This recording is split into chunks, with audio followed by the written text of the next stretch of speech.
Saudara tahu Yesus berkata apa? Jenis ini tidak bisa diusir kecuali dengan doa dan puasa. Ada masalah-masalah yang tidak bisa diselesaikan hanya dengan doa, harus dengan puasa. Kesempatan yang baik pada bulan puasa dari tanggal 24 Maret sampai 22 April kita akan doa puasa. Doa puasa dengan pagi seperti biasa doa jam 5 pagi dan sorenya kita usahakan ada pertemuan doa juga. Ikuti kesempatan ini. Mungkin kita tidak pernah punya kesempatan di lain waktu. Ayo puasa bersama.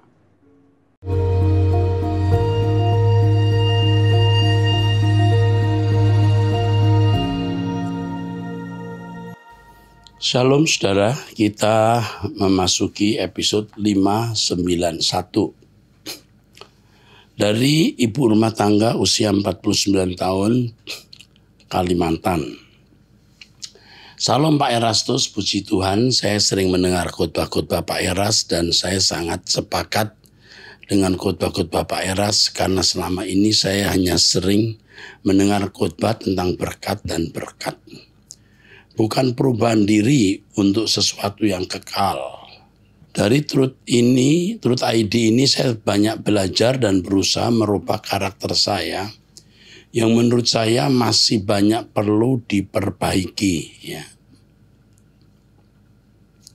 Ada yang mengganjal di hati saya, Pak. Saya sering diintimidasi soal dosa masa lalu. Sejak muda saya sering melakukan dosa zina, bahkan sampai menggugurkan kandungan, bahkan sampai menikah pun saya sempat berselingkuh.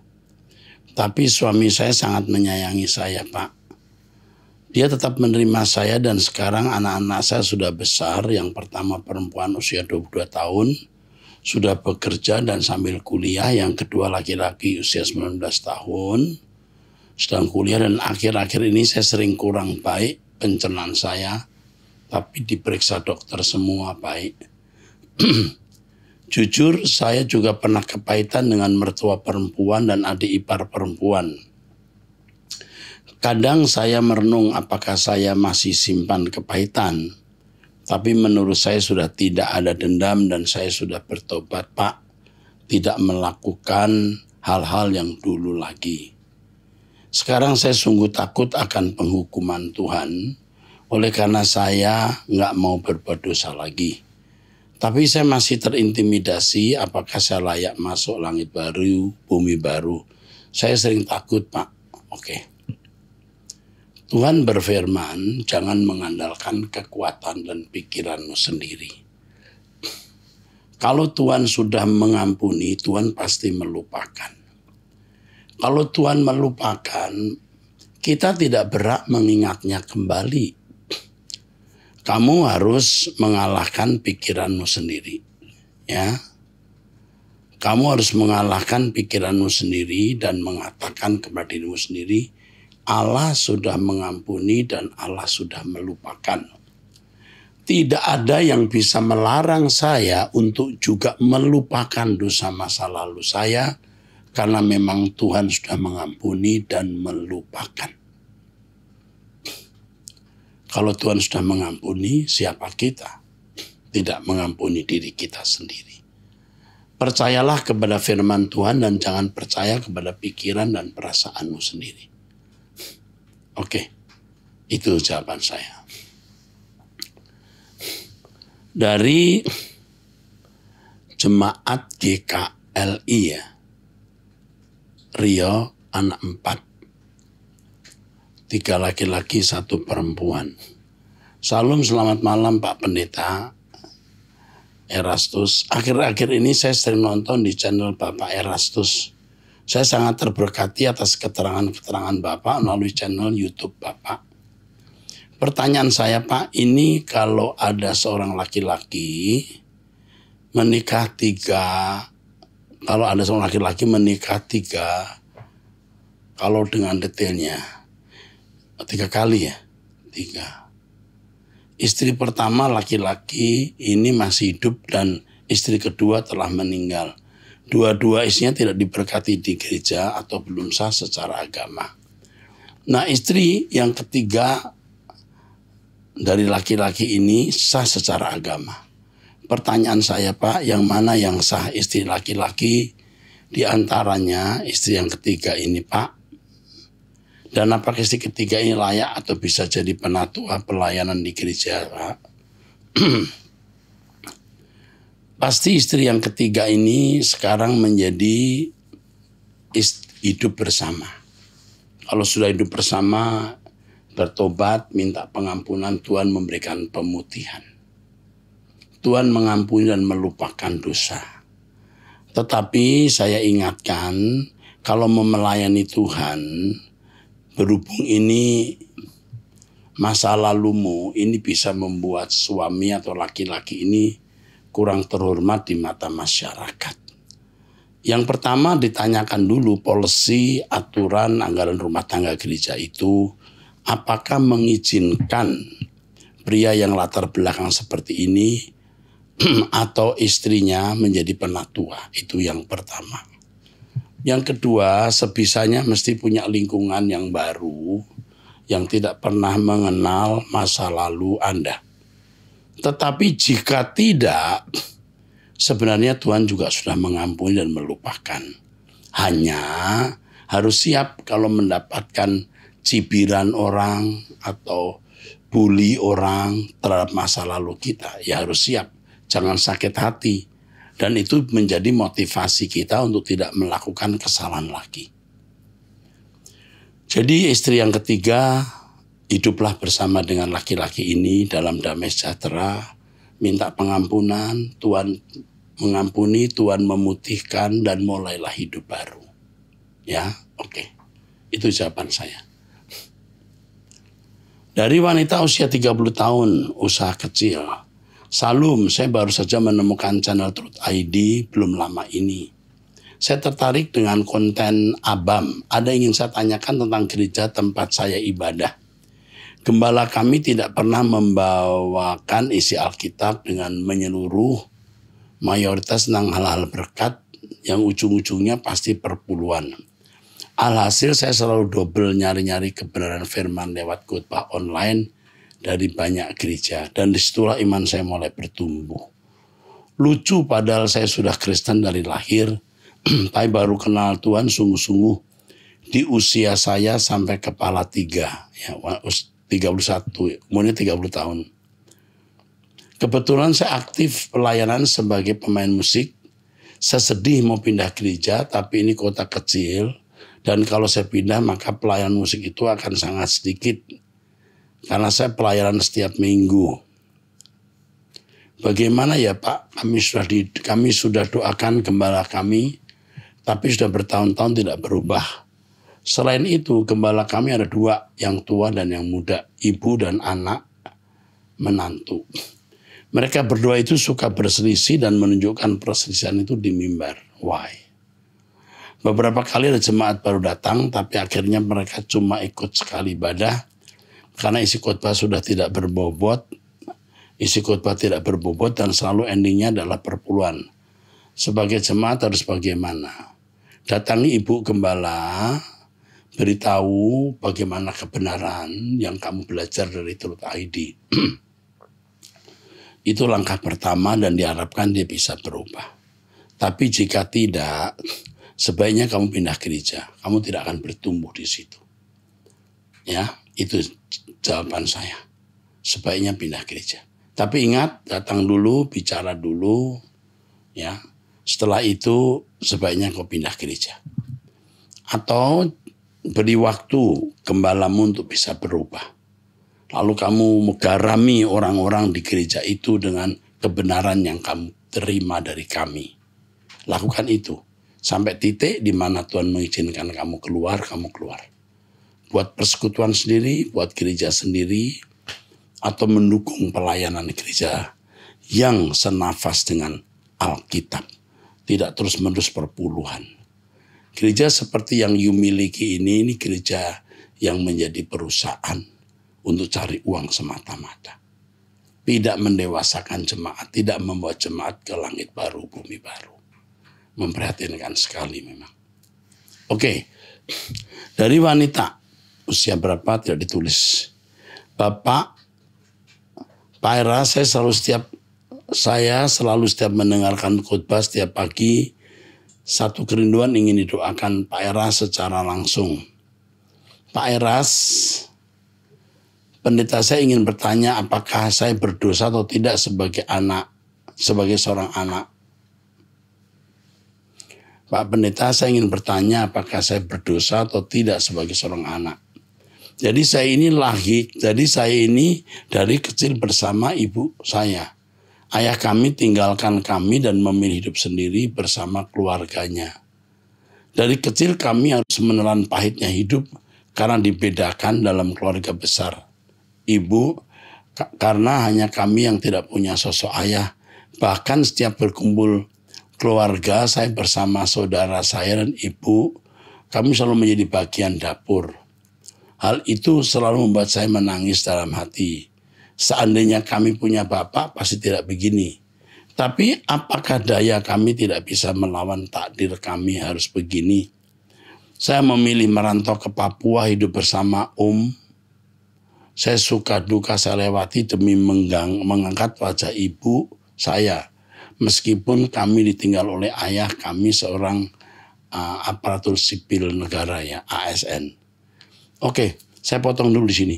Sekalipun kamu punya ayah, kalau keluarga besarmu memandang kalian tidak berduit, tetap sama saja.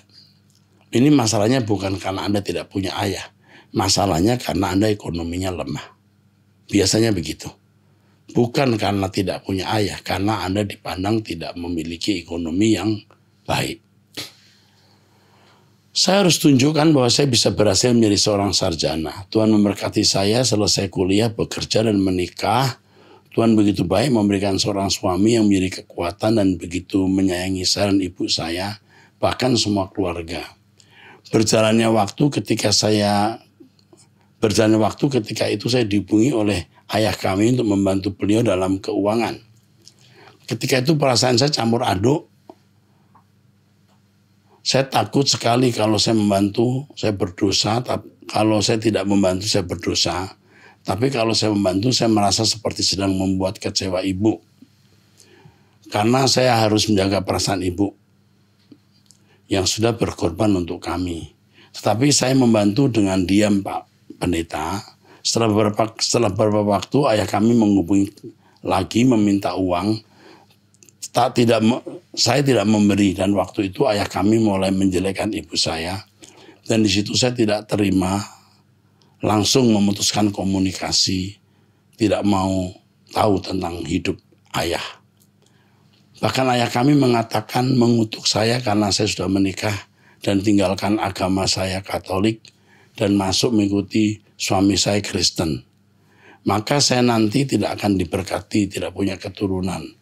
Ketika mendengar itu saya kecewa, Pak. Seorang ayah yang sudah meninggalkan kami di saat kami perlu, saat kecil. Bahkan mencari kami pun tidak, tapi sampai hati mengutuk. Tetapi saya memilih tidak membalas, Pak. Saya memilih kutuk itu kepada Tuhan Yesus. Saya membawa kutuk itu kepada Tuhan Yesus. Saya memilih membawa kutuk itu kepada Yesus. Biarlah Tuhan yang mengubah kutuk menjadi berkat. Oke.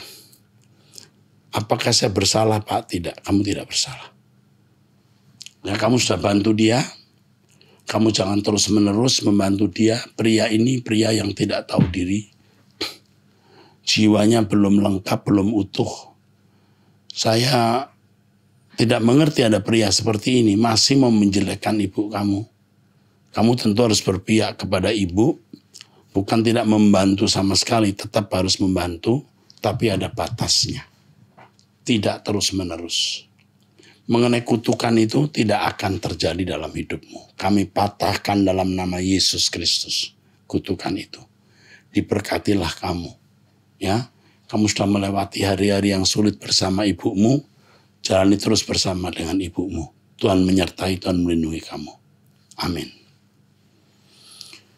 Wanita usia 14 tahun. Wow, masih pelajar SMP kelas 9. Salam Pak Eras yang terkasih, sebelumnya Pak terima kasih atas jawaban dari pertanyaan saya sebelumnya Pak. Karena saya sudah bersiap-siap melanjutkan sekolah. Saya rindu untuk melanjutkan sekolah di sekolah Pak Eras. Tapi Pak, yang menjadi masalah, saya jauh dari Jakarta, Pak. Lalu orang tua saya tidak berkenan kalau saya sekolah jauh, Pak. Pernah saya mendapat kesempatan sekolah gratis di Pekanbaru, di ibu kota Riau. Orang tua saya tidak berkenan. Pak, bagaimana ya Pak? Saya seorang anak yang tertutup kepada orang tua saya. Jujur Pak, saya takut membicarakan hal ini kepada orang tua saya. Keluarga saya tidak tergolong berada Pak, tapi tidak berkekurangan. Saya selalu dicukupkan kebutuhannya. Apakah ada saran Bapak untuk saya? Ya, kalau orang tua kamu tidak setuju kamu sekolah jauh dari orang tua, sekolahlah di tempat di mana kamu berada. Ya, SMA di sekitar itu. Nanti setelah lulus SMA baru kamu bisa kuliah di kota, atau kamu tergerak menjadi guru agama atau pendeta atau guru PAUD. Kamu bisa mengirimkan surat ke kami dan saya bisa membantu kamu memberi beasiswa dan merawat kamu di Jakarta. Jadi sementara kamu ikuti orang tua dulu ya nak. Ya, orang tua kamu kan orang miskin, tapi juga bukan orang kaya, cukup. Lebih baik kamu sekolah saja di tempat di mana kamu berada. Dan kamu bisa ikuti Om Eras lewat khotbah-khotbah Om Eras, doa bersama Om Eras, bisa kok ya. Tuhan memberkati. Dari wanita usia 52 tahun. Salam Pak Eras, saya ibu umur 52 tahun. Suami umur 53. Kami karyawan swasta, anak 2, cewek umur 26, cowok umur 22. Saya sejak menikah saya jadi tulang punggung Pak, karena gaji suami tidak cukup untuk dirinya sendiri. Saya nyambi jual kue-kue untuk memenuhi kebutuhan keluarga. Sekitar 3 tahun saya menjadi pendengar Truth ID, saya mengucapkan terima kasih Pak Eras untuk pengajarannya. Setiap bulan saya mempersembahkan sedikit juga ke GSKI Kelapa Gading. Aduh, jadi terharu saya. Terima kasih ya. Saya belajar untuk hidup benar Pak. Tapi kadang juga down. Anak-anak saya karena melihat perjuangan saya tidak mau kuliah. Mereka ingin bisa kerja di kapal pesiar. Berhubung biayanya cukup besar, saya berusaha nabung Pak. Tapi sebulan yang lalu dicuri oleh teman saya. Saya tahu karena doa puasa Pak, dapat jawaban dia. Kemudian dia juga berubah perilakunya. Tidak mau bicara, kalau ketemu buang muka. Saya hanya berdoa dia mau mengembalikan uang dan perhiasan yang diambilnya. Bagi kami cukup besar 30 jutaan. Menurut Bapak apa yang salah kalau saya doa seperti itu atau bagaimana? Mohon pencerahannya Pak. Sementara anak kami kerja di kafe, gaji hanya 800.000 per bulan. Apakah maksud Tuhan tidak mengizinkan anak kami kerja di kapal pesiar? Bisa saja Tuhan tidak mengizinkan anak ibu kerja di kapal pesiar. Bekerja di kapal pesiar akan ada bahaya di situ, lalu Tuhan mencegah melalui hilangnya uang ibu. Sekarang yang ibu lakukan adalah tanya kepada Tuhan kembali. Apa yang direncanakan Tuhan, apa yang dirancang Tuhan dalam hidup ibu dan hidup anak-anak ibu. Tuhan tidak akan membuat ibu susah. Kalau ibu benar-benar mencari Tuhan, hidup di dalam kesucian, pasti ada jalan keluar untuk anak-anak ibu dan untuk ibu sendiri. Jadi anggap bukan masalah besar ya. Tuhan lebih besar dari segala hal ya. Uang hilang ya sudah. Kalau bisa diminta, tapi kalau dia tidak mau mengembalikan ya sudah. Anda tidak akan jadi miskin gara-gara itu. Lalu pertanyakan ulang. Mau apa rencana Allah dalam hidup ibu dan anak-anak ibu? Tanya, Tuhan pasti menjawab. Pasti Tuhan menjawab. Ya, hilangnya uang ibu bukanlah kecelakaan, karena Allah bekerja dalam segala sesuatu mendatangkan kebaikan. Pasti ada maksud Tuhan di balik ini. Oke. Dari wanita usia 28 tahun, bagaimana jika sudah bernasar atau berjanji, tapi di tengah-tengah itu nasarnya dirasa sulit untuk dipenuhi. Ya cabut kembali nasar itu. dibatalkan. Tidak apa-apa. Misalnya janji untuk tidak minum alkohol lagi sama sekali. Tapi kadang untuk sosialisasi dengan teman atau masalah kerjaan perlu sambil wine minum alkohol sedikit supaya lebih santai. Karena saya orangnya sangat pendiam sekali, tidak bisa ngajak orang ngobrol. Oh ya, kalau minum wine sedikit, ya enggak masalah. Ya tidak usah berlebihan harus janji tidak minum setitik pun alkohol. Enggak masalah. Ingat ya, bukan untuk mabok, bukan untuk kepuasan daging, tapi untuk menghangatkan. Ingat, minum anggur sedikit kata Paulus, jangan hanya minum air, jadi enggak masalah. Oke. Dari wanita usia 31 tahun. Pak Erasto, saya jemaat GSKI Kelapa Gading. Saya sedang bergumul tentang kehidupan rohani saya, Pak. Saya masih suka merasa kecil hati kalau mendengar kesaksian tentang orang-orang yang mengalami hadirat Tuhan lewat penglihatan secara langsung atau melalui mimpi, sedangkan saya tidak pernah mengalami hal-hal supranatural seperti itu. Namun terkadang kalau saya sedang mengalami pergumulan berat dan berdoa pada Tuhan, saya mendapat inspirasi dari curhat dengan teman orang yang lebih tua. Quotes dari film yang saya tonton atau khotbah-khotbah pendek yang ada di Instagram. Cuman saya suka mencurigai hal itu dan memikirkan berulang kali karena takut kegeeran, GR ya. Itu jawaban dari Tuhan atau hasil pikiran saya sendiri. Di samping itu, saya saat ini masih belum bisa mengucapkan bahasa roh, apalagi memahaminya, Pak. Saya selalu ikut doa pagi di Truth ID, doa pribadi selama 30 menit, doa puasa, dan mendengarkan audio, Bible, dan siaran di channel Truth ID. Apakah hal itu terjadi karena kerohanian saya belum matang ya Pak, dan belum all out untuk Tuhan? Saya harus bisa Pak, untuk hidup suci sesuai standar yang Tuhan Yesus ajarkan, sehingga selalu membuat senyum di wajah Bapak. Terima kasih. Oke, kamu wanita yang baik. Kamu sedang dalam proses pertumbuhan. Yang pertama, tidak harus mengalami hal supranatural. Tidak harus. Kalau orang merasa harus mengalami hal yang bersifat supranatural, baru percaya, itu seperti orang yang perlu tongkat untuk jalan.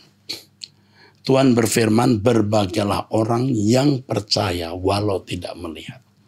Tidak ada tanda-tanda fisik, tidak ada penglihatan, tetapi tetap percaya Tuhan. Itu yang lebih unggul. Lalu bicara mengenai bahasa roh, tidak harus berbahasa roh. Tetapi kalau Anda minta, pasti Tuhan beri. Ya. Oke. Saya percaya kamu digarap Tuhan dan saya senang dengan pernyataanmu di sini bahwa kita bisa hidup suci. Bisa. Kesucian hidup yang kita miliki makin bertumbuh, itu membuat kita tahu dan percaya Tuhan menyertai kita. Tanpa Tuhan tidak mungkin kita bisa mencapai kesucian yang begitu menakjubkan. Tanpa pengalaman supranatural pun kita yakin Tuhan menyertai kita ketika kita bertumbuh dalam kesucian. Dari wanita usia 14 tahun, perempuan, pelajar SMP, saya ingin sepenuhnya memiliki Yesus dalam jiwa dan rohku.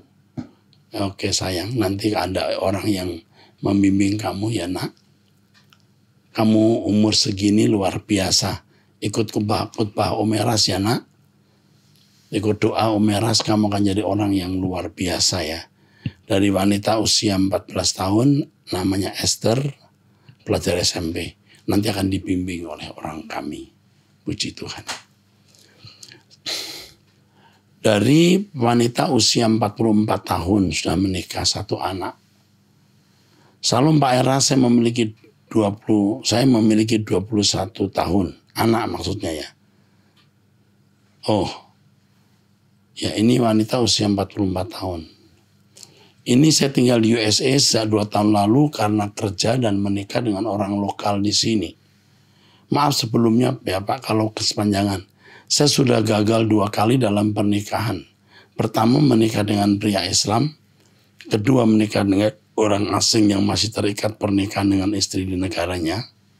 Saya merasa hidup saya berantakan, sudah hancur dan sangat tidak layak di hadapan Tuhan.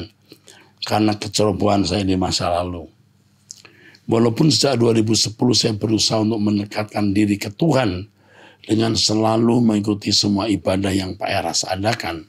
Ibadah raya, PA, suara kebenaran, doa pagi, malam, puasa, dan lain-lain. Tapi saya tetap merasa hidup saya sangat tidak layak di hadapan Tuhan. Sebelum saya sungguh-sungguh cari dan cinta Tuhan, setiap saya berdoa kalau ada masalah, Tuhan kasih jawaban dan tolong saya. Tapi saat ini semakin saya mencari Tuhan, semakin saya mencintai Tuhan, saya merasa masalah yang saya hadapi semakin berat. Tidak selesai-selesai dan malah bertubi-tubi. Sampai saya yang ditipu orang hampir 1 miliar, mengalami pelecehan di tempat kerja, dan saat ini saya dibenci saudara-saudara kandung saya. Apakah ini tuaian yang harus saya terima atau taburan dosa yang saya lakukan di masa lalu, Pak? Kadang saya sampai stres, depresi, dan sakit secara fisik, tapi saya berusaha bangkit lagi. Saya kadang juga berdoa kalau memang saya tidak layak mendapat pertolongan Tuhan lagi dan tidak akan bisa memiliki hidup yang benar di mata Tuhan. Lebih baik Tuhan panggil saya pulang supaya tidak semakin banyak dosa yang saya lakukan yang menyakiti hati Bapak dan kalau saya dikasih umur panjang. Saya terima kalau memang saya akan dibuang ke api kekal. Tapi saya mohon kepada Bapak di surga agar anak saya bisa selamat masuk LB3. Saya bersedia menanggung dosa dan kesalahan anak saya supaya dia bisa selamat. Apakah saya salah berdoa demikian, Pak? Salah. Kamu tidak bisa memikul dosa anakmu 1, 2. Allah pasti mengampuni, melupakan, dan mau membuat kamu hidup baru. 3. Allah tidak mengendaki kamu masuk neraka.